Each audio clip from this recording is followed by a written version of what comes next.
Ukraine launched one of its largest ever drone attacks on Moscow early on Wednesday. Russian officials said their air defenses shot down 11 drones and no damage or casualties was reported.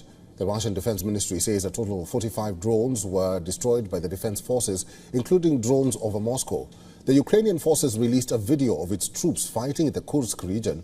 The attack comes as Russia battles Ukraine's incursion into the Kursk region. Ukrainian forces have either destroyed or damaged all three of the bridges over the same river in western Russia, leaving Russia to repel the biggest foreign attack on Russian territory since World War II. The Pentagon is trying to get a clear picture of Ukraine's longer-term objectives in the region. The recent surprise move by Ukraine is changing the trajectory of the war and boosting morale among Ukraine's war-weary population.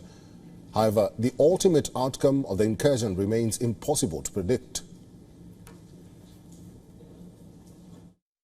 And so that continues to be our focus. As it relates to their operation in Kursk, as I mentioned, they clearly have compelled the Russians to struggle in their response. It has certainly demonstrated the creativity and the battlefield prowess of the Ukrainians. But when it comes to what their longer-term objectives are here, that's something that we're still discussing with them. On the other hand, Russia has formed 3 new military groupings to bolster security in regions bordering Ukraine. Russian Defense Minister Andrei Belousov held a meeting on issues of military security of border regions amid the Ukrainian incursion into Russia. We have launched a coordination council on military security issues in the border territories of Belgorod, Bryansk and Kursk regions. The work has already begun.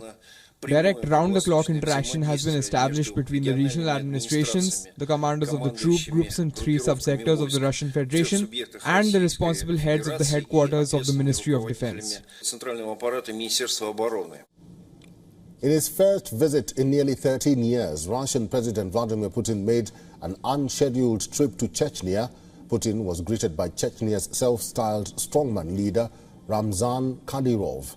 He then went on to visit a Special Forces Academy bearing his own name and speaking with volunteer fighters who trained there prior to being deployed in Ukraine. Putin later held talks with Kadyrov at the Chechen leader's residence in Grozny. Meanwhile, Russia hit energy infrastructure in northern Ukraine in an overnight missile and drone attack and caused a huge fire in the west of the country. Ukraine's Air Force commander said that its forces shot down 3 ballistic missiles and 25 of the 26 drones launched in the attack on 9 regions across the country. Russia claimed to have gained control over Ukraine's strategically important logistics hub. The Russian Ministry of Defense claimed successful offensives in multiple regions, including Kharkiv, Sumy, Donetsk and Zaporizhzhia, while repelling Ukrainian counterattacks. Our principal diplomatic correspondent, Sidhan Sibol, is currently on the ground and has sent us a report from the hospital which was hit by Russian cruise missiles in July. I'm standing in front of the hospital that came under attack when the Indian Prime Minister was in Moscow, and it was a heartbreaking tragedy. The Indian Prime Minister Narendra Modi had raised the matter with the Russian President, saying that in attacks and tragedy when children die, it is heartbreaking. Of course, India has been saying that dialogue and diplomacy is the only way forward, that a solution cannot come on the battlefield. But this is the reality of war, and in this attack, children died, and India had raised the matter. Now, essentially, 2 months after that visit, the Indian Prime Minister will be here in Kyiv. He will be meeting the Ukrainian President Zelensky here in Kyiv, and the message will be same. The big focus will be that the 2 sides need to sit together to have dialogue, to have a solution.